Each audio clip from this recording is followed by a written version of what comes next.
Hello everyone and welcome back to another video from Banking and Crypto Guide. In this video, I'm going to show you how to log into your account with Amegy Bank. So let's get started right away. First of all, you're going to want to open up your web browser. So just go ahead and open it up. And now in the address bar, type in amegybank.com and press enter. This will now take you into the official website for Amegy Bank. Now, in order to log into your account, simply click on the sign in button at the top right corner. You can then select which kind of account you want to log into. Just click on the type of account that you have and you will be taken to the login portal.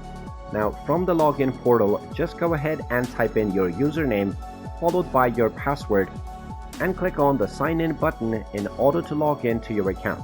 In case you forgot your username or your password, you can simply click on the need help button and you will be able to reset your login credentials from there.